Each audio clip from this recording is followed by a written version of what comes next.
It's the Pete Sousa Show. Sports, Pete.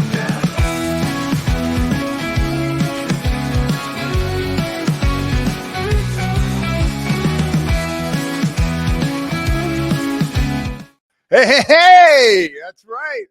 It is Wednesday. We are live from the Alico building, downtown Waco, Texas, 21st floor.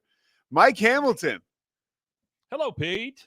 Who said, oh, as we started the show, or didn't start the show. Well, we weren't live. Okay. We were recording, but we weren't live. Okay. And the people expect a certain amount of live, Pete. No, they do. They do expect a certain amount of live. That's Mike. He's on the wheels of steel today. We got Cam Stewart coming up in the last segment. Quick chat with my mom in the second segment. She lets us know about her thoughts about my performance on this show and others. And also we get her to dish on Nick Sirianni a little bit. And let's just say she's not a huge fan. Mike, what are you signing? Cam? Yeah. He's the third segment, yeah. Are you writing it down? I'm writing it down. It's 3 segments. I'm writing it down, Pete, because in this segment we've got Pete. I put that down. Well, that is Mike Hamilton. Boy, we're hoping that Zach gets back here as fast as possible. But one of the things I wanted to talk about today, there's so much to love about this time of year. Last night I was doing work on the Inside the 12 show that we taped today that you can find on the Big 12's YouTube channel. And also, if you live in a Big 12 market, it is now coming at you over the air on television or streaming or however you get your stuff. Cam's pumped about that. And also, I wanted to talk a little bit about the fact that I was watching playoff baseball while I was doing this work last night. And it was chilly outside. And I was like, man, this is like the time. This is easily my favorite time of year. Halloween is coming up, right? And literally there's hold on, Mike. We'll get to it in a second. There's like a nice little wind outside. It's kind of chilly here. At least it was this morning. I was actually walking up to the Alico building today, getting ready for the show. And by the way, this is like, there was a woman who was walking out to her car.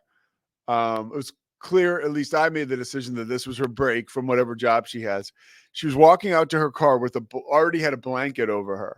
Like it was nap time, you know? And it's, first of all, if you've ever had any kind of job that you would consider like a tough, like BS job, like you 100% understand that woman and where she's going and what's going on. I remember when I worked in fast food, I had a 15-minute break and I was working at KFC.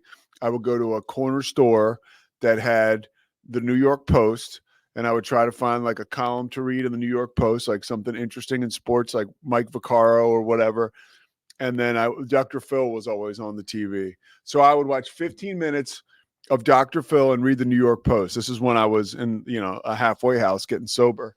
And goddamn, that was a great little, Dr. Phil, the New York Post. Yeah. And it was like a really, really enjoyable stuff. What was it about Dr. Phil you like so much? That he wasn't at fucking Kentucky Fried Chicken. Yeah, that makes sense. Yeah. By the way, Cam is now eating a sandwich.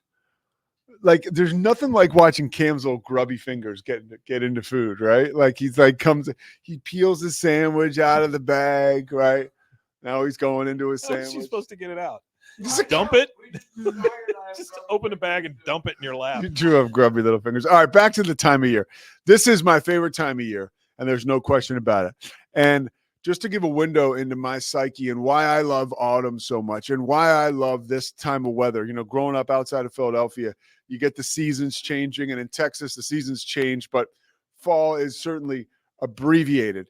Just the other day, this was last week, I was jogging, and I put this on. Mike Hamilton, cue it up. This is this time of year, and I'm telling you, get ready for goosebumps. Take it away, Mike. Which one is it? The autumn wind.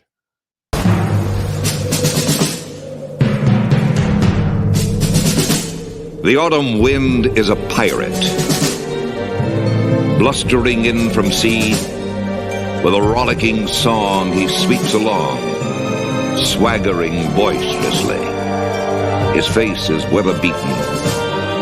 He wears a hooded sash with a silver hat about his head and a bristling black mustache. He growls as he storms the country, a villain big and bold. And the trees all shake and quiver and quake as he robs them of their gold. The autumn wind is a raider, pillaging just for fun. He'll knock you round and upside down and laugh when he's conquered and won.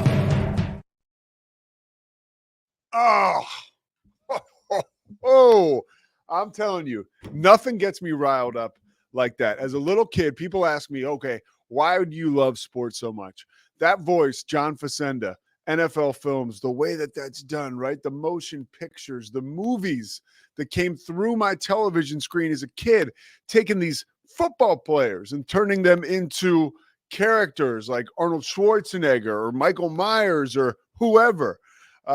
Very, very cool stuff. So I wanted to share that with you guys as we get set to start off this week of football. Mike, you always look at me. Are you going to say something? No, I'm just watching you, Pete. I just look up to you. All right. So, by the way, I mentioned the Big 12 and college football and the show that we taped this morning. And there's a couple things about the Big 12 that I wanted to look at right now and get into when we talk about this week of college football. BYU and Oklahoma State, they lock horns, and I'll get to the lock horns thing in a second. On Friday night, 9:15 Central Time. This is in Provo. BYU is ranked 13th in the country. They are a 9-point favorite. Now, the reason I wanted to start with this game is I want to talk a little bit about Mike Gundy. I've been looking for the Oklahoma State injury report. I haven't seen it yet, but Mike Gundy actually should be on it. This is what was reported just a couple days ago, and I keep looking for updates. I haven't seen them yet, but let me give you the Associated Press report. Oklahoma State football coach Mike Gundy is showing the gnarly signs of a shocking cattle attack on his ranch over the weekend. Gundy, 57, revealed he was on the receiving end of an assault by cattle during his media availability via Zoom on Monday, in which Gundy had his camera turned off. Here's the quote. "Well, I had a little run-in with my cattle over the weekend. I guess they've been watching us play, and I got headbutted. So I've got a bad eye that I didn't think would be particularly enjoyable for people when they were looking at my face during the interview." Here's where it gets interesting.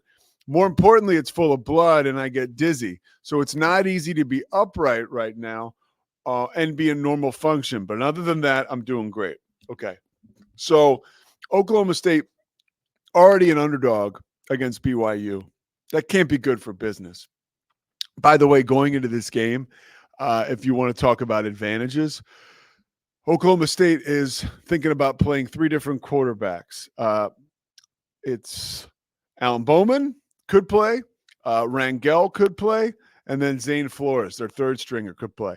This is a game where if you're looking to, I don't know, maybe pick a team, I think BYU will win this one going away. And here's an interesting point. We talked a little bit this morning to Hans Olsen, who was a linebacker at BYU and was also a player in the NFL, nephew of Merlin Olsen. He told us that there is a snowstorm that is coming and is hitting the mountains of Utah, Provo specifically, that could drop a foot of snow onto the ground. So keep that in mind. You want to say something? Well, you just flew right by Merlin Olsen. Yeah. What do you say, grandson, nephew? Yeah, he's Merlin Olsen's nephew. So who do you know Merlin Olsen as? Merlin Olsen was like the outdoors guy when I was growing up. Like he was so many 70s different stuff. things. Yeah, he was always outdoors fighting a bear or something. So he was a member of the Fearsome Foursome. Yeah. Playing for the Los Angeles Rams. He played at BYU. He I didn't know he played at BYU. Yeah, he was the FTD flower guy. And I do remember that. And he was Dick Enberg's partner for college for NFL football. And I think he did a Super Bowl or two. So, and when did he play for the? When did he play for? I mean, dude, we're Rams? talking like early 70s. Yeah. He played with Deacon Jones and Roosevelt career, and I forget. He became a personality, right? And that was a time. Like we've talked about this time before, when Carson was around and yes, all the old school Jonathan Winters and all that kind of stuff, right? And so Merlin Olsen doing the flower thing, he became a celebrity because of that. Yep, and he shows not you're so much exactly his right. Playing career, it was mostly like the FTD thing. 100%, and he ends up showing up on Carson, doing regular guests and stuff like that. I don't remember him fighting a bear. He may have been an actor. Yeah. All right, so Merlin Olsen's son, Hans Olsen, or his nephew, talked about a terrible snowstorm that's coming to Provo. So if you think about that, the deck is certainly stacked against Oklahoma State. They don't have a coach. Their quarterback's up in the air. Their running back, there's so many questions around that. And we'll see what happens. But right now, BYU looks pretty good in that one. Another game we can talk about quickly is Baylor and Texas Tech. That is a 3:00 start. Why are we talking about Baylor? Well, because we're in Waco, and because we are sponsored by Slovacics, which is also in West, which is close to Waco. And Baylor football right now is in dire straits. They take on Texas Tech. They are a 6.5-point underdog. Here is the one thing, if you're a Baylor fan, that you can cling to, that we are 6 games into this season, and we will eventually, all across the nation, continue to see more chaos. Like Alabama, Vanderbilt, right? Vanderbilt with that huge upset. Like it doesn't end there. Like there will be more games this season where we look at the results or we're watching it unfold before our eyes and we're thinking, I can't believe this is going to happen. Baylor could be dishing some of that out at some point this year. I'm not going to say it's going to be tomorrow.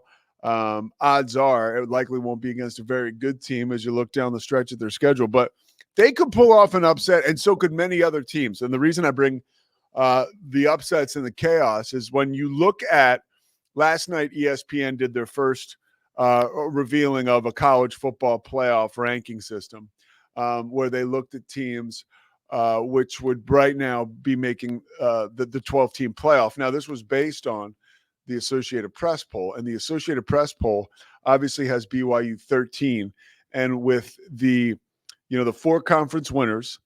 So you get, obviously you have your 4 conference winners, which means that one Big 12 team was put into that, right? So I guess they went into fantasy land and decided which Big 12 team would win the conference championship game, that being Iowa State. But BYU, as far as this ranking system was concerned, and the pundits at ESPN putting together their first bracket, BYU was the second team out. Penn State was the first team out, and BYU was the second team out. That's kind of rough to think that BYU and Iowa State, and even all the way down to Kansas State, are, I don't want to use like they're getting disrespected, but I do think there is East Coast bias. I do think that there are people who vote in the Associated Press, vote for the Associated Press top 25 teams, whether they're writers, whether they're media people, where they're just not watching the Big 12. If you live on the East Coast, you're not staying up late to watch Arizona. You're just not. Or Arizona State, and one of the best running backs in college football. Cam Skattebo is ranked 5th in the country with 773 yards running the football on the season. Now, that is a guy who I'm so interested to see how he can transition into the NFL.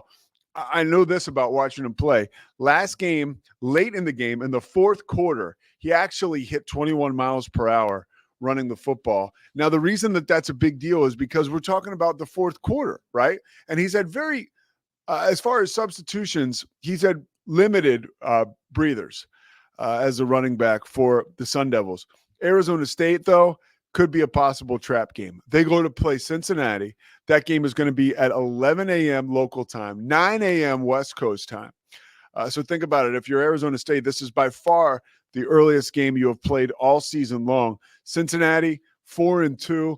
That's a team, if there's one squad that is on the outside looking in right now at the Big 12 championship race, right, to get into the championship, the Bearcats are the one team who you have to keep an eye on. Kiner, great running back.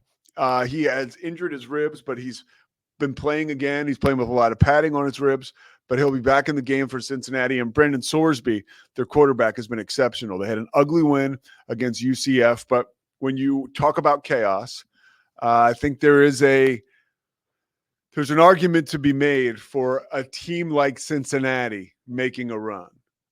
So mark that down. I said it here first, just like I said the Jets were going to win outright on Monday, which they did not do.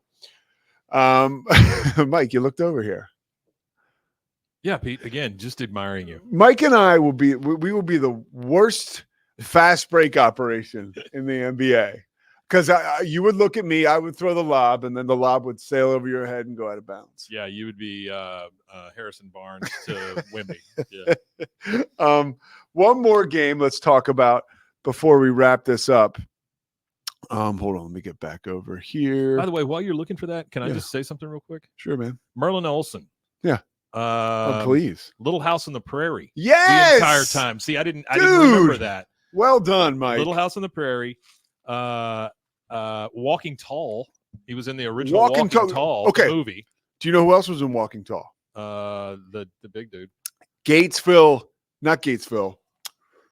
Joe Don Baker. Yeah. Joe Don Baker. Yeah. Click on him. Well, I'm not going to, but yeah, I get you. Yeah. He's from Gatesville. But he was also on Chips. He was in Fire in the Sky. I don't know if you remember that movie, but it was like one of the first 70s UFO movies. No. And then he was on Kung Fu and Petticoat Junction. So I'm just giving Merlin Olsen his I think the kids say flowers, but yeah, that is that astounded me. That's actually a really nice contribution to the show, Mike. Thank you. I appreciate that. Yeah. Appreciate that. Wait, Joe Don Baker. Yeah. Wait, what are you saying? Where's he from? I don't even see him on here. Wasn't he in Walking Tall? Oh, this was Walking Tall, the series. Never mind. Oh, yeah, okay. all good. Never mind. So Walking Tall, the movie. Walking Tall was a 1973 film. Joe Don Baker starred in it. Now, if you can't remember, if that name doesn't ring a bell, just think of the police chief in Fletch. That is Joe Don Baker. Remember that? Remember that guy? 6'5", 6'9" with the afro. Yeah. Yeah. So Joe Don Baker is from, let's see here, drum roll. I know this because of KWTX. They tried to get me to do a story on him, and I just kind of stalled long enough. You to do a story on Joe Don Baker? Yeah, because he's from Groesbeck. He's from Groesbeck, Texas, and they were like, "Hey, you need to do a story on Joe Don Baker." Didn't you run for office at one point? No, you're thinking of the other guy. Okay. From Tennessee. Okay. Cam. Was drafted number 1 overall in the NFL draft. Is from Groesbeck. Who? Kenneth Sims, University of Texas. There you go. Drafted by the New England Patriots. What year? Would have been 81, probably. Okay, that's my lifetime. All right. Nice job, Cam. Groesbeck goes. Cam Stewart, you can catch him coming up here in the last segment of this show. One other thing I wanted to get to, Mike? Just going to say you have about 2 minutes, Pete. Okay. 2 minutes left. 2 minutes until we take a break, yeah. 2 minutes left until this segment ends and we take a break. Yeah, it's even less than that now. All right. I mentioned the Raiders at the top, and this is just a philosophical conversation. When you look around the NFL right now, okay, let me pull up the standings here so I can get this right. There are a lot of teams who are not very good in the NFL, and I don't just mean because their records aren't good. I mean just a lot of teams leave a little to be desired. Titans. The Titans are one of those teams. Awful. You look at the Browns. They have a good coach, though, because that's where I'm going with this. Stefanski's a good coach. The Titans are 1-4. The Jags are 1-5. Doug Peterson, by all accounts, is toast after this season. The Texans are doing great. You got to give them props. Patriots are 1-5, but Mayo's not going to go anywhere. Raiders are 2-4. Antonio Pierce needs to get it together. But you look around the league and you can see, at the head coaching position, you go to Dallas, right? Mike McCarthy. You go over to Philadelphia, Nick Sirianni. We've certainly had conversations about him. And last week or 2 weeks ago, I was watching the Dan Patrick Show, and all of a sudden popped up, out of hibernation, was John Gruden. And John Gruden was there talking about it. He has got a show on YouTube, which apparently is excellent. There's clips circulating on social media. John Gruden obviously got himself in a bunch of trouble a couple years ago. He continues to kind of fight that. He's got a lawsuit against the NFL, which is still being litigated. Dan Patrick, when he had Gruden on, asked him the question, said, "Hey, where are you at with this lawsuit against the NFL. And Gruden did a great job. He wasn't like Jerry Jones yesterday, freaking out on the radio host that asked him tough questions. He basically was like, Dan, I'm here to talk about my YouTube show. And then the smirk at Dan Patrick, and Dan would ask him another hard-hitting question. But you got to give Gruden props. He's a guy who gets it. But I'm going to show you a clip, okay? And I want you to watch this. We're going to play this in a break. This is a very good reason why, if you believe in second chances, John Gruden should be coaching in the NFL. Well, how about bring it up, grab a knee. Let's go. Hey, listen, we got to come out early in the morning and get our work done. 95% of our practices and pads are going to be in the what? Morning. I do not want to have a horse shit practice in the morning. In the old days, we'd practice in the afternoon 2 more times in pads. Nowadays, I get incarcerated for that. You with me? We come out here, we are ready to roll in the morning. We're going to take the training wheels off pretty soon, okay? We can only have so many walkthroughs, so many assignment periods. If you don't know what to do, you won't play here. Are we clear on that? Okay? Last point I want to make. Everybody right now has dreams, don't they, guys? All right, everybody in the NFL, I have a dream of making it in the NFL. I got a dream of winning a Super Bowl. I got a dream of being in a Pro Bowl. I'm really not into dreams anymore, okay? I'm into fucking nightmares. You guys with me on that? You got to end somebody's dream. You got to take their job. You got to take their heart. Are you guys clear about this NFL shit now? We're not trying to go to the Peach Bowl. We're not trying to go to the Gator Bowl or the Bluebonnet Bowl. We're trying to go to the Super Bowl. All right, Mike, I guess you were supposed to go to break with that. Oh, was I? Yeah, well, that's all right. We're going to break now. We'll be right back. My mom is coming up on the other side. She doesn't approve of that language, Coach Gruden, but otherwise, we need you back.